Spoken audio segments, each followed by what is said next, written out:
Okay, valve set on an ISX Cummins with a high pressure common rail, just like the 6.7 in the pickups. We've noticed, this video is just for my memory, if lack of anything else, if it can help somebody else out, perfect. The way it works, there are 3 marks on the crankshaft at the front of the engine, and you're gonna have to locate all 3 of those. I have them labeled here on the side of the crank. There's also timing marks on the front cover right here. You can take the plug out of the front cover where the air compressor goes into the front cover. There's a 3/4 inch square drive where you can put a 3/4 inch ratchet with extension in, and you can bar the engine over in engine rotation, which would be clockwise. Now, as far as setting the valves go, your lash settings will be found on the valve cover. Check those before you take it off, and if not, Cummins ISX more than likely is going to be 14 and 27. That's a 27. It's a 14. Stepped feeler blades are really helpful for this. Everything goes as normal. Position A on the crankshaft pulley is 1 and 6, B is 2 and 1, 5, 3, 6, 2, 4 running mates apply. But it is the way they want you to do it, because they're also doing stuff like they want the rocker shaft for the Jake brakes to also be not on the cam lobe. You have to follow the ABC and 1, 5, 3, 6, 2, 4 order. So you can only do one at a time. You can't do 1 and 6 together or anything fun like that, like we have on some other engines.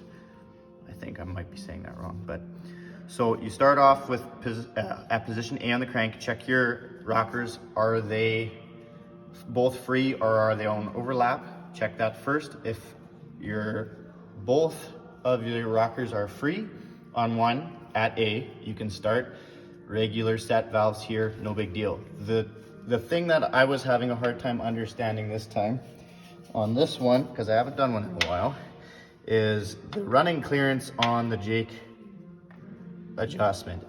The nomenclature wasn't very clear, but I've figured it out, and I want to explain it so that we can remember this for next time. Basically, I'm not sure where I'm at here on my C, so that'll be 1, 5, 3, 3, well, we probably at 6. We'll do this one. So they have a specialized spacer for this tool. Exactly, it's a 7mm spacer.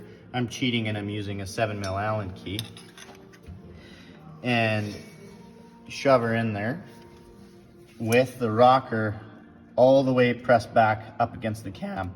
Make sure the oil is out of there. Then you adjust this. See, I'm a little tight. Something's not, I may not be quite in the right orientation for this, but it doesn't matter. Then you adjust this, and once you're done with this setting this total clearance up and down at 7mm, you rock it back. There's a center detent. Now we want to check running clearance. Running clearance is basically the adjustment of the rocker shaft. Because there's a bit of a centering detent here, you have to make sure that that shaft is clocked correctly so that all of these centering detents sit at the right height. This can be accomplished with a set of feeler blades. There's probably another specialty no-go tool for this as well, but I found that just using a set of feeler blades makes most sense.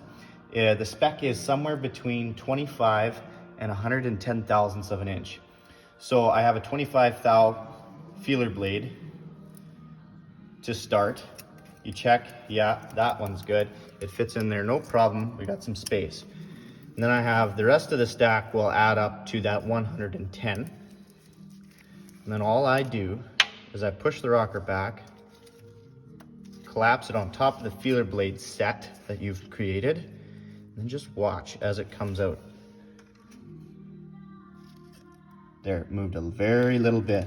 That's all you need, because that means if it moves down just a little bit, that means it's within that window, within that spec. And that is how reset the valves on the ISX Cummins with high pressure common rail. This set, or this style anyway.